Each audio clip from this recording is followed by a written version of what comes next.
जेव्हा जेव्हा भारतामध्ये आजपर्यंत घडलेल्या भयानक मर्डर केसची चर्चा होते, त्यामध्ये दिल्लीमध्ये घडलेल्या तंदूरकांडविषयी नक्कीच बोललं जातं. लोक तंदूरकांडला नैना साहनी मर्डरच्या नावानेही ओळखतात. ह्या मर्डर केसला प्रसिद्धी मिळण्याचं कारण त्या मर्डरपेक्षा त्यानंतर बॉडीची विल्हेवाट लावण्यासाठी ज्या पर्यायाचा वापर करण्यात आला होता हे होतं. ह्या मर्डरची गोष्ट ऐकून तुमच्याही अंगावर काटा येईल आणि हत्येमागचं कारण तर खूपच अजब होतं. या हत्येविषयी जेव्हा माहिती मीडियाद्वारे बाहेर आली तेव्हा लोकांनी जवळपास 1 वर्ष तंदूरमध्ये बनवलेलं जेवण खाल्लं नव्हतं. लोकांची अशी भावना झाली होती की रेस्टॉरंटमध्ये जेवायला जाताना तिथे जेवण तंदूरमध्ये तर बनवलं जात नाही ना, याची शहानिशा केल्यावरच लोक तिथे जेवत होते. आजची गोष्ट ही या तंदूरशी संबंधित आहे. तर हे नेमकं प्रकरण काय होतं हे पाहण्यासाठी व्हिडिओ शेवटपर्यंत बघा. नमस्कार, मी राजवीर तुम्हा सर्वांचं खूप मनापासून स्वागत करतो माझ्या क्राईम गोष्टी या यूट्यूब चॅनेलवर. आशा करतो की तुम्ही सर्वजण बरे असाल. अगर तुम्ही अजूनही माझ्या क्राईम गोष्टी या यूट्यूब चॅनेलला सबस्क्राईब केलं नसेल तर प्लीज सबस्क्राईब करून सपोर्ट करा. ही गोष्ट आहे 2 जुलै 1995ची. दिल्लीच्या जनपथ रोडवर असणाऱ्या अशोक निवास यात्रेच्या बगिया रेस्टॉरंटमधील रात्रीचे 11:30 वाजले होते. त्यावेळी अनारू देवी नावाची एक महिला तिथून जात होती तेव्हा तिची नजर बगिया रेस्टॉरंटच्या छतामधून बाहेर पडणाऱ्या आगीवर गेली. ते बघून ती खूप मोठ्याने ओरडली. तिचं ओरडणं ऐकून तिथे लोकांची गर्दी झाली. त्याच रस्त्यावर 2 पोलीस रात्रीचे गस्त घालत होते. त्यामध्ये एक होते हेड कॉन्स्टेबल अब्दुल नजीर कुंजू आणि दुसरे होमगार्ड चंद्रपाल. छतामधून बाहेर पडणारी आग बघून ते दोन्ही पोलीस आत जायला निघाले, पण त्यांना रेस्टॉरंटचा मॅनेजर केशव कुमारने दरवाजामध्येच रोखलं. पोलीस रेस्टॉरंटमध्ये जायला बघत होते, पण केशव कुमारने त्यांना आत जाऊ दिलं नाही. पोलिसांना आतून बटर आणि मांस भाजत असलेला वास येत होता आणि ह्या आगीमुळे आजूबाजूला दुसरी कोणती हानी होईल अशी त्यांना भीती वाटत होती. त्यामुळे ते दोघे तिथून बाहेर आले आणि रेस्टॉरंटच्या मागील भिंतीवरून उडी मारून आत गेले. तिथे पण केशव कुमारने त्या दोघांना आत येण्यापासून रोखलं. केशव कुमार आत जाऊ देत नाहीये हे बघून त्यांना त्यांच्यावर वेगळा संशय येऊ लागला. तेव्हा ते दोघे पोलीस जबरदस्तीने आत घुसले तर त्यांनी बघितलं की तंदूरमध्ये काहीतरी जळत होतं. त्याने याबद्दल केशव कुमारला विचारलं असता त्याने जुने रद्दीचे पेपर आणि बॅनर जाळत असल्याचं सांगून त्यांची दिशाभूल करण्याचा प्रयत्न केला. पण अब्दुल नजीर कुंजू यांची नजर एका मानवी हाताकडे गेली. त्यावर ते काही न बोलता रेस्टॉरंटमधून बाहेर पडले. बाहेर येताच त्यांनी एक्स्ट्रा पोलीस फोर्स बगिया रेस्टॉरंटमध्ये मागून घेतली. पोलीस युनिट आल्यानंतर त्यांनी केशव कुमारला आपल्या ताब्यात घेतलं आणि त्याचा दुसरा साथी पळून जाण्यात यशस्वी ठरला. पोलीस त्याचा शोध घेऊ लागले. या गोष्टीतील महत्त्वाची भूमिका असणारा सुशील शर्मा दिल्ली युथ काँग्रेसचा प्रेसिडेंट होता. तो एक प्रतिष्ठित व्यक्ती होता. या दरम्यान त्याची नैना साहनी या महिलेशी ओळख झाली जी या युथ काँग्रेसशी संबंधित होती. थोड्या दिवसात त्या दोघांमध्ये बोलणं आणि भेटणं वाढू लागलं. पुढे जाऊन ते एकमेकांच्या प्रेमात पडले. त्यानंतर ते दोघे दिल्लीमधील एका सरकारी फ्लॅटमध्ये लिव्ह इन रिलेशनशिपमध्ये राहू लागले. नैना त्या दोघांमधील नातं जग जाहीर करण्यासाठी आतुर होती, पण सुशील त्यासाठी तयार नव्हता. त्याला दोघांमधील नातं जगापासून लपवून ठेवायचं होतं. ह्या गोष्टीवरूनच थोड्या दिवसांनी दोघांमध्ये भांडण वाढू लागले होते. या भांडणांना वैतागून नैना ऑस्ट्रेलियाला शिफ्ट व्हायच्या विचारात होती आणि हे ती तिचा मित्र मतलूब करीम ह्यालाही सांगते. पण सुशीलला नैना आणि मतलूब या दोघांमधील असलेला कॉन्टॅक्ट नको होता आणि यामुळेच तो तिच्यावर कायम संशय घ्यायचा. 2 जुलै 1995च्या रात्री जवळपास 7:30 वाजता जेव्हा सुशील आपल्या फ्लॅटवर पोहोचला तेव्हा नैना फोनवर कुणाशी तरी बोलत होती. सुशीलने तिला फोनवर कोण होतं असे विचारल्यावर नैना त्याला काहीच उत्तर न देता आत बेडरूममध्ये निघून गेली. त्याने लगेच फोन उचलून रिडायलचं बटन दाबलं तर पलीकडून एका पुरुषाने तो कॉल उचलला होता. तो दुसरा कोणी नसून मतलूब करीम होता. तिकडून मतलूब हॅलो हॅलो म्हणत राहिला, पण सुशीलने त्याला काहीच उत्तर दिलं नाही आणि फोन कट केला. नैनाचं वागणं बघून आणि ती मतलूबशी बोलत होती हे समजल्यावर त्याला त्याचा राग कंट्रोल करता आला नाही. तो झटकन आत नैना असलेल्या बेडरूममध्ये गेला. तिथे त्या दोघांमध्ये खूप मोठं भांडण सुरू झालं. या भांडणादरम्यान त्याने नैनावर 3 गोळ्या झाडल्या. त्यातील पहिली गोळी चुकली व भिंतीवर असलेल्या एसीला लागली. दुसरी तिच्या मानेला घासून गेली व तिसरी गोळी सरळ छातीत घुसली. मोठा घाव झाल्याने नैना सरळ फरशीवर आदळली आणि पूर्ण खोली रक्ताने माखून गेली. रागाच्या भरात खोलीमध्ये नेमकं काय घडलं हे त्याला समजलं नाही. थोडा वेळ निघून गेल्यावर जेव्हा सुशील भानावर आला तेव्हा तो फ्लॅटच्या बाहेर जाऊन बघू लागला की गोळीचा आवाज ऐकून कुणी आलं तर नाही ना. फ्लॅट बाहेर कुणी नसल्याचं बघून तो पटकन मार्केटमध्ये गेला व मोठी पॉलिथिनची पिशवी घेऊन आला. त्याने नैनाची बॉडी त्या पिशवीमध्ये घातली आणि त्याला अंथरुणात गुंडाळून त्याच्या पांढऱ्या मारुती 800 मध्ये ठेवून तो बाहेर पडला. तो नैनाची बॉडी कुठेतरी टाकण्यासाठी जागा शोधत गाडीमधून फिरू लागला, पण त्याला तशी जागा सापडत नव्हती.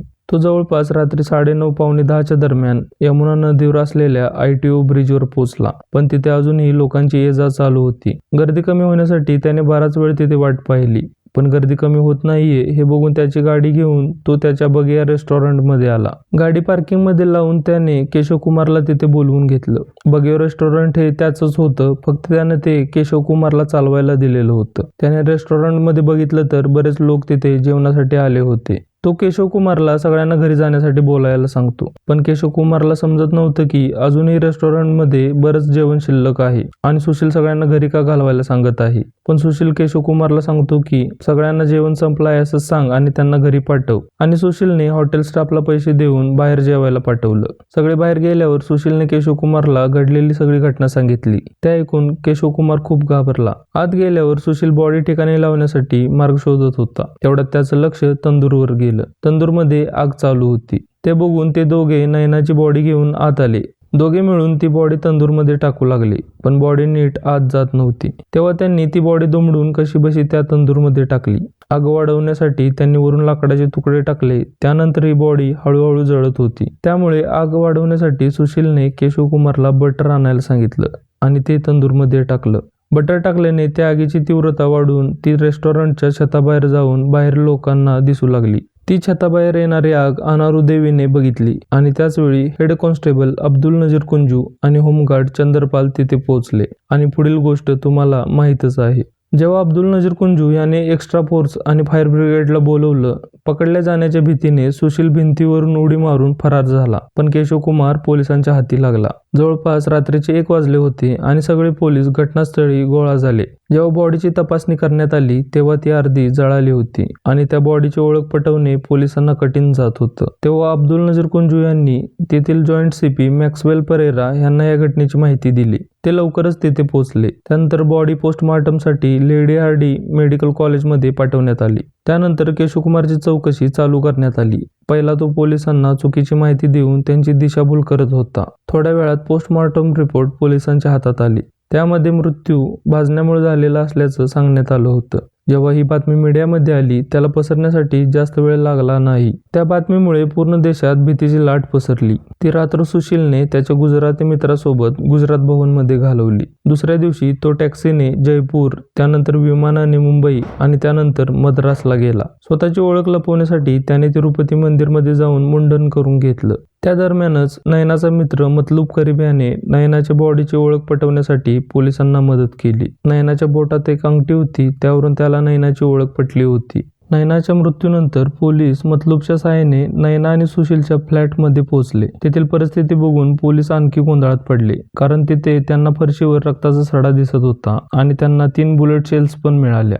त्यामुळे मॅक्सवेल परेरा यांनी पोस्टमॉर्टम रिपोर्टवर संशय दाखवून पुन्हा एकदा पोस्टमॉर्टम करण्यासाठी सूचना दिली आणि यावेळी पोस्टमॉर्टमसाठी 3 वेगवेगळ्या डॉक्टरांची टीम बनवण्यात आली आणि पोस्टमॉर्टम करण्यात आलं. त्यानंतर मृत्यू बंदूकची गोळी छातीत लागल्याने झाला असल्याचं स्पष्ट झालं. बॉडीची ओळख पटवण्यासाठी कुटुंबातील सदस्यांना बोलवण्यात आलं, पण शरीराची एवढी दुर्दशा बघून त्यांनी पण ओळख पटवण्यास नकार दिला.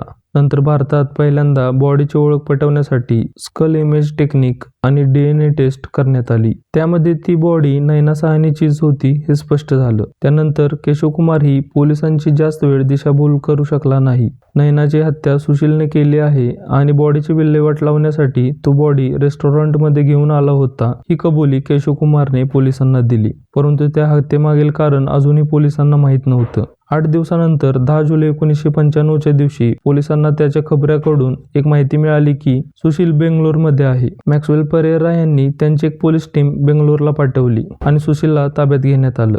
10 जुलै रोजी ताब्यात घेतल्यानंतर दिल्ली डिस्ट्रिक्ट कोर्टद्वारा 12 जुलै 1995 रोजी पुढच्या 10 दिवसांसाठी पोलीस कोठडीची शिक्षा त्याला सुनावण्यात आली. दिल्ली पोलिसांनी या प्रकरणाची गंभीरता ओळखून लगेच 27 जुलै रोजी सुशील विरुद्ध चार्जशीट फाईल केली. 31 ऑगस्ट 1995 रोजी या गुन्ह्याविरुद्ध सेशन कोर्टमध्ये याची सुनावणी चालू केली गेली. सुशील शर्मावर नयना साहनी मर्डर केससाठी कलम 302, पुरावे मिटवण्याच्या प्रयत्नांसाठी 201 कलमांतर्गत कारवाई केली गेली. सुशील शर्मासोबत रेस्टॉरंट मॅनेजर केशव कुमार आणि अन्य 3 जणांवर कारवाई करण्यात आली. ही केस बरेच दिवस चालली. अनेक वकिलांनी सुशीलची केस लढण्यास नकार दिला. शेवटी 3 नोव्हेंबर 2003 रोजी अखेर सुशीलला नयना साहनीच्या हत्येसाठी दोषी ठरवण्यात आलं. सोबतच केशव कुमारलाही या केसमध्ये दोषी ठरवण्यात आलं आणि अन्य 3 लोकांना पुराव्याअभावी निर्दोष ठरवण्यात आलं. 7 नोव्हेंबर 2003 रोजी डिस्ट्रिक्ट कोर्टने सुशील शर्माला मृत्यूदंडाची व केशव कुमारला 7 वर्षे कारावासाची शिक्षा सुनावली. डिस्ट्रिक्ट कोर्टच्या निर्णयाविरुद्ध सुशीलने डिसेंबर 2003 मध्ये हायकोर्टमध्ये अपील केलं. ऑगस्ट 2006 पासून या केसवर हिअरिंग चालू झाली. शेवटी 19 फेब्रुवारी 2007 रोजी हायकोर्टनेही सुशील शर्माची मृत्यूदंडाची शिक्षा आहे तशीच ठेवली. शेवटी हायकोर्टच्या निर्णयानंतर 2007 मध्ये त्याने सुप्रीम कोर्टमध्ये अपील केलं. शेवटी सुप्रीम कोर्टद्वारा फाशीची शिक्षा बदलून आजन्म कारावासाची शिक्षा त्याला देण्यात आली. त्यानंतर सुशील त्याचं आयुष्य तिहार जेलमध्ये घालवत होता, तर त्याला मदत करणारा केशव कुमार 7 वर्षांची शिक्षा भोगून बाहेर आला. तुम्हाला जाणून आश्चर्य वाटेल, पत्नीचा खून करणारा सुशील जेलमध्ये पुजारी म्हणून काम करायचा आणि तो एकमेव असा कैदी होता ज्याला एकही दिवसासाठी पॅरोलवर सोडलं नव्हतं. शेवटी 21 वर्षानंतर त्याला काही दिवसांसाठी पॅरोलवर बाहेर सोडण्यात आलं. एकूण 23 वर्षे शिक्षा भोगल्यानंतर 2018 मध्ये सुशीलच्या चांगल्या व्यवहारासाठी सुप्रीम कोर्टद्वारा त्याची तुरुंगातून सुटका करण्यात आली. सुशील आता तुरुंगापासून दूर स्वतंत्र आयुष्य जगत आहे. तुमच्या या केसबद्दल काय मत आहे हे तुम्ही कमेंट बॉक्समध्ये सांगू शकता. आणि अशाच क्राईमच्या दुनियेतील थरकाप उडवून टाकणाऱ्या गोष्टी ऐकत राहण्यासाठी माझ्या क्राईम गोष्टी या चॅनेलला सबस्क्राईब करायला विसरू नका.